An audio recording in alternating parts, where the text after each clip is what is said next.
तीन दामाद की सास पार्ट 2। अब तक आपने सुना कि कावेरी जी अपनी तीनों बेटियों ईशा, मोहिनी और सुहाना की शादी तीन घर जमाई लड़कों के साथ करवा देती है। उन्हें लगता है कि ये लड़के शायद घर का कामकाज संभाल लेंगे, लेकिन उनके तीनों घर जमाई बहुत आलसी थे। वो नौकरी भी नहीं करते थे और बाहर का काम भी नहीं। कावेरी जी ने अपनी बेटियों से कहा कि वो प्रेगनेंसी का बहाना बनाकर अपने पतियों को सबक सिखाए। अब सुनिए आगे।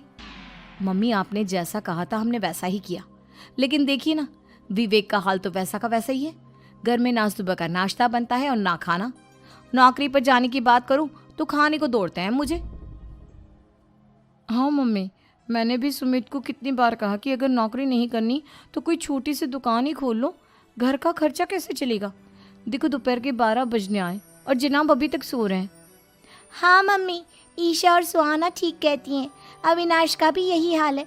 जब मैंने अपनी प्रेगनेंसी के बारे में कहा तो मुझसे कहने लगा, अरे दूसरी लड़कियां तो 9-9 महीने तक नौकरी करती है, बस डिलीवरी के टाइम छुट्टी लेती है।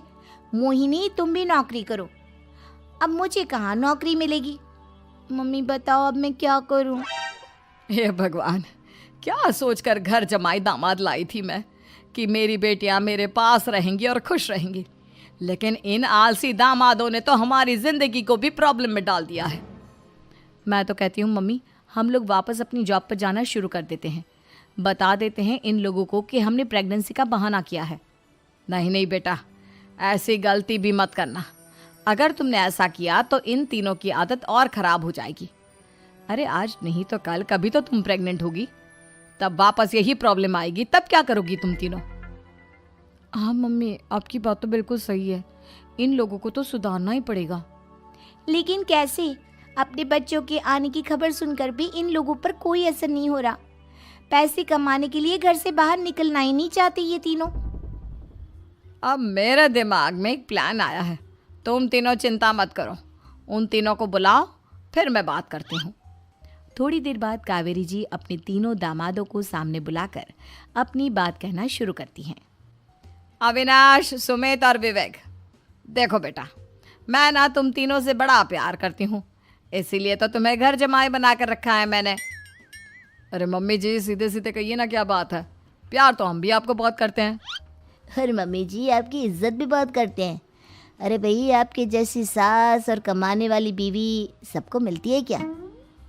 हाँ मम्मी, विवेक और सुमित ठीक कह रहे हैं।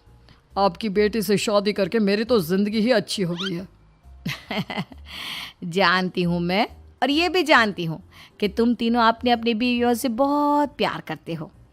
बेटा, बात ऐसी है कि हमारे कुल गुरु ने कहा है कि प्रेग्नेंट होने के बाद मेरी तीनों बेटियाँ शुरू के 4 महीने हमारे गांव में जाकर रहेगी, जहाँ मेरे चाचा जी रहते हैं।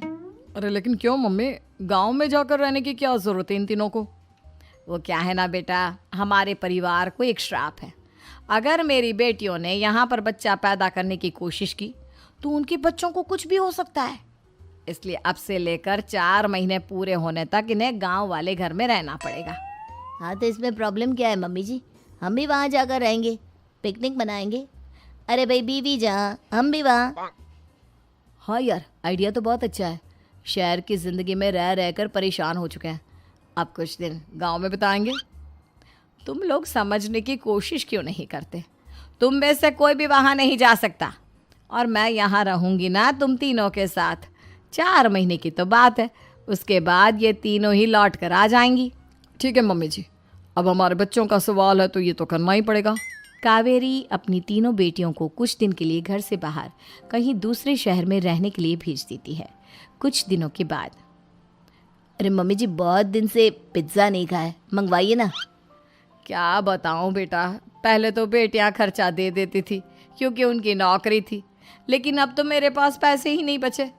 थोड़े बहुत पैसे हैं जो बच्चों की डिलीवरी में काम आएंगे। लेकिन मम्मी जी, आपकी बेटियों को वापस आने में तो अभी बहुत वक्त बाकी है। वही सोच सोच कर परेशान हो रही हूँ। सोच रही हूँ कल से दूध भी बंद करवा देती हूँ। अब दूध वाले को देने के लिए पैसे भी तो नहीं है ना। अरे नहीं नहीं मम्मी जी, अगर दूध भी बंद करवा दोगी तो मुझे चाय कहाँ से मिलेगी? और चाय के बिना मैं तो मर ही जाऊंगा। क्या करूं बेटा, इसके अलावा हमारे पास कोई ऑप्शन नहीं है, मेरे पास पैसे ही नहीं बचे। इस तरह कावेरी जी धीरे धीरे अपने तीनों दामादों को पैसे देना बंद कर देती हैं और घर में खाने पीने की चीज़ें लाना भी बंद कर देती है। अब वो तीनों बुरी तरह से परेशान होने लगे थे और इसलिए एक दिन तीनों प्लान करके घर से बाहर निकलते हैं और बाजार में जाने के बाद यार अच्छा खाना खाए हुए कितने दिन हो गए, पता नहीं कब अच्छा खाना मिलेगा। हमारी बीवियों के जाने के बाद तो हमारी हालत भिखारियों जैसी हो गई है यार। कुछ भी हो, मुझे तो आज पिज्ज़ा खाना ही खाना है। जेब में 1 रुपया नहीं और पिज्ज़ा खाएगा, कहाँ से आएंगे पैसे? अरे देख वहाँ सामने बोर्ड पर क्या लिखा हुआ है, कंप्यूटर पर काम करने के लिए एक आदमी की आवश्यकता है। भाई मैं तो जा रहा हूँ, काम करूँगा और शाम तक पैसे लाकर आराम से पिज्ज़ा खाऊंगा। जा जा, तुझे कोई काम नहीं देने वाला, हम तो घर जा रहे हैं। चल भाई सुमित। सुमित और अविनाश वहाँ से चले जाते हैं और विवेक उस कंप्यूटर शॉप पर सारा दिन काम करके 5,000 रुपये कमा कर घर लौट कर आता है और अपने खाने के लिए अच्छी अच्छी चीज़ें भी लेकर आता है। ये देखकर विवेक और सुमित के दिल में भी कुछ पैसे कमाने की इच्छा जागती है। अरे सुबह सुबह कहाँ चल दिए तुम? मम्मी जी एक बहुत अच्छी जगह मिली है, कंप्यूटर पर काम करने के 5,000 मिले थे कल मुझे। अगर रोज़ काम करूँगा तो पूरे 40,000 की तनख्वाह।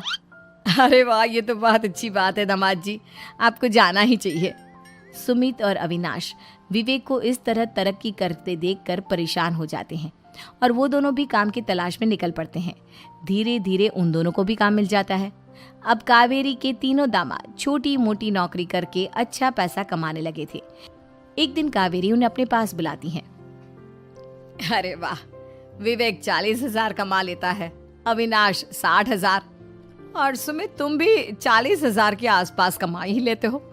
कुल मिलाकर तुम अच्छे खासे पैसे कमा रहे हो बेटा। हाँ मम्मी जी, बहुत मज़ा आता है जब महीने के एंड में मोटी रकम हाथ में आती है। पूछिए मत मम्मी जी, घर में रहकर रोटी बना बना कर और तो जैसा महसूस होने लगा था मुझे तो। हाँ बेटा, तुम तीनों की बात तो बिल्कुल ठीक है और जानते हो अब तुम तीनों की पत्नियां भी वापस लौट कर आने वाली है।